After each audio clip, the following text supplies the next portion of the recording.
July 18th, 2015. The date is burned into the memory of those who were there.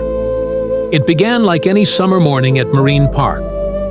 And yet, something about the air that day felt heavier. Visitors didn't notice. Why would they? For them, it was just a day of laughter, snacks, and unforgettable family memories. Children tugged at their parents' hands, eager to find their seats for the afternoon marine show. Vendors rolled carts of popcorn and ice cream past the bleachers. The smell of fried food clung to the air, blending with the faint scent of salt water drifting from the tanks. And somewhere, behind a heavy sliding gate, a 2,400-pound beluga named Naru circled in silence. To the public, Naru was a star, the gentle giant who smiled for the cameras, who sprayed laughing children with water, who danced to cheerful music. But animals, especially ones as intelligent as Naru, they have two faces, the one we see and the one we don't. Oliver James was 29 years old, bright, passionate, the kind of man who believed his work mattered, who believed with all his heart that every training session, every trick, every show was part of something bigger, building trust between humans and marine life. But trust is fragile, and in the unnatural world of captivity, trust can be nothing more than an illusion. What Oliver didn't know, what no one knew, was that this day, this show, would be the moment Naru shattered that illusion forever. In the weeks leading up to July 18th, something inside Naru began to shift. It started small, so small most people wouldn't notice. But the trainers noticed. They always notice. At first it was subtle. He would pause when given a signal, just staring, refusing to take a fish reward, turning his back mid-performance and sinking slowly to the bottom of the pool. Then came the more unsettling signs. He began snapping his jaws near the trainer's hands, not biting, not touching, but close enough for them to feel the rush of water on their skin. He would surface at the far end of the pool and stay there, eyes fixed, body still, as if waiting for something only he understood. One trainer compared it to standing in front of a locked door and hearing movement on the other side. You can't see what's coming, but you can feel it. Behind closed doors, trainers whispered about Naru. They shared looks, short sentences, a kind of silent agreement that something was wrong. But management saw things differently. To them, this was nothing unusual. Push through it, they said. The show must go on. And that's the danger no one talks about. In captivity, even the most intelligent, most patient animals have limits. When they reach that breaking point, it's not a warning, it's an explosion. By noon, the stands were overflowing. Parents carried sleepy toddlers on their shoulders. Teenagers leaned over the railings with phones in hand, ready to record every splash. The air was alive with chatter, the kind of electric excitement that only a live show can bring. For the audience, it was magic waiting to happen. For Oliver James, it was routine. He'd done this hundreds of times.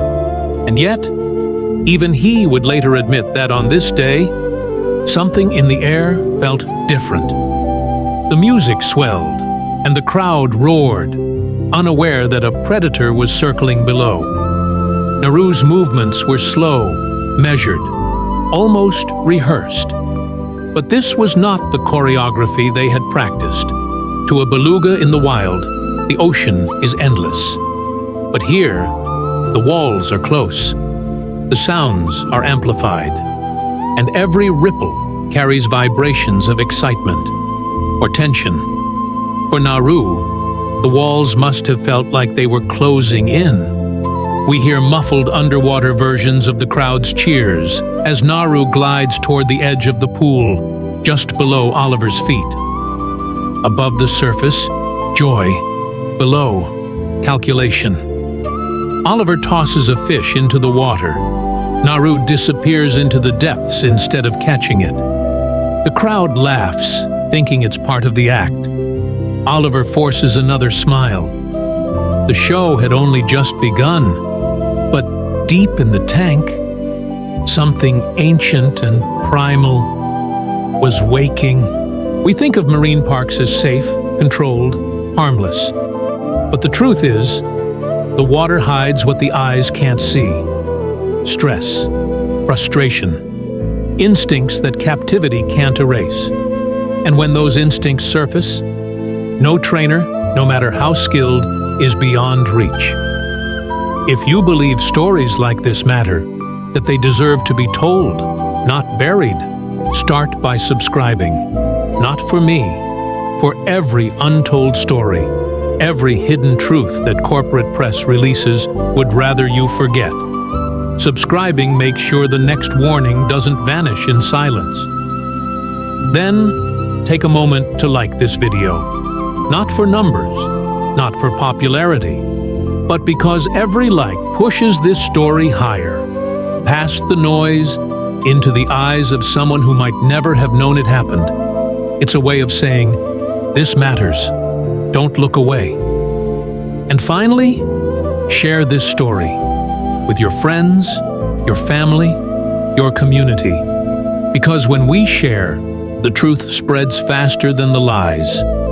And maybe, just maybe, someone will see it in time to prevent the next tragedy.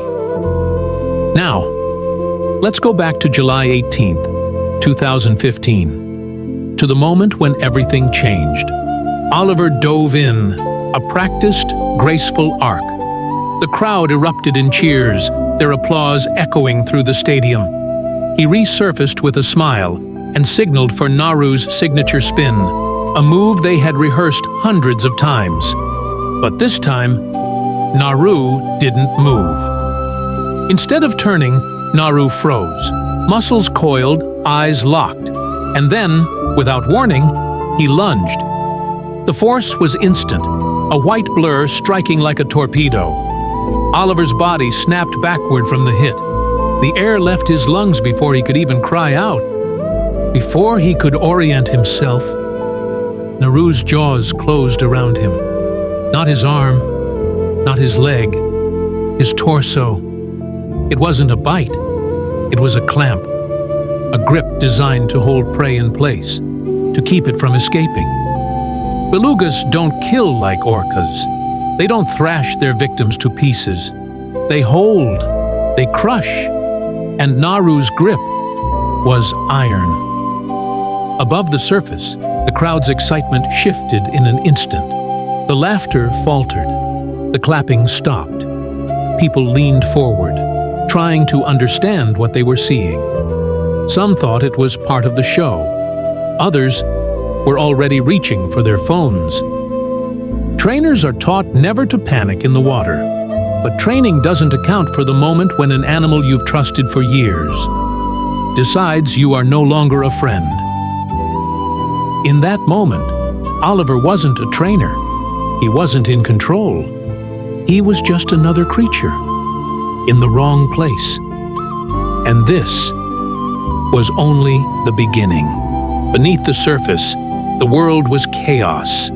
The clear blue water of the pool had turned into a blur of bubbles, foam, and shadows. Every second without air burned Oliver's lungs like fire. His chest screamed for oxygen, but Naru's grip was unrelenting.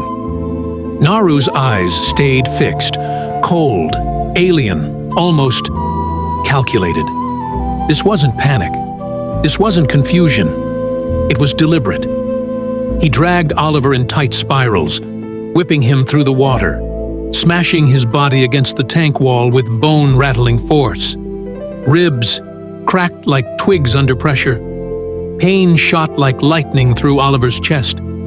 His vision began to tunnel, the bright blue water dimming to a foggy gray. And all around him, silence. Not the silence of peace, but the silence of being too far gone to hear the living. When your body is starved of oxygen, time loses meaning. Seconds feel like hours, and every beat of your heart feels like it could be your last. Down here, the water pressed in like a vice. The surface, the air, was no longer a guarantee. It was a dream, slipping away. He fought to stay conscious, to keep moving. But Naru wasn't done, not even close. The Beluga twists, dragging Oliver across the tank floor, scraping his legs along rough, algae-covered surfaces. His hand grazes the metal grate of a drain, and then it's gone. No rescue diver was in the water yet. No trainer was close enough to grab him. It was just man and beast, one fighting for air, the other holding all the control. Above the surface, chaos had taken over. Screams echoed across the stadium. Children clung to their parents. People pushed toward the exits. Others froze in shock. Trainers were moving, fast, but in the water, seconds are lifetimes. They banged the gates with metal poles, creating a thunderous, metallic racket that reverberated through the water. It was the universal signal for release. But Naru didn't care. He kept Oliver beneath him, pinned, unmoving, like a possession. To Naru, the show was over. This was something else entirely. Something primal. Every attempt to pull Oliver free was met with a sudden, terrifying burst of power from the 2,400-pound giant. And then, after what felt like an eternity, Naru stopped moving. For the first time in minutes, Oliver's body was no longer in the whale's grip. They dragged him from the water, his face pale, lips tinted blue, his body limp as if life had already slipped away. The crowd is eerily quiet now. Only the sound of medics shouting orders cuts through. Start compressions! Get the oxygen here now! On the deck, medics dropped to their knees, starting chest compressions, forcing air into his lungs. They worked with desperate precision, every push on his chest a plea to bring him back. But the damage was already done. Ribs shattered, lungs flooded, precious minutes without air. Each second that passed was a thief, stealing the little time left. And as the crowd watched, the harsh truth began to sink in. This wasn't just an accident. This was the cost of captivity. This isn't just about one man, and it isn't just about one whale. It's about the cost of forcing wild, intelligent animals into glass prisons and calling it entertainment.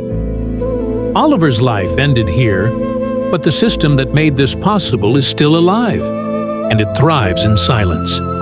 Silence from those who look away. Silence from those who say nothing. If this story has opened your eyes, don't let it disappear into the noise. Subscribe, not for me, but for them. So their stories, their truth, and their pain aren't buried under staged smiles and marketing lies. Every new subscriber is another person choosing to see what others try to hide.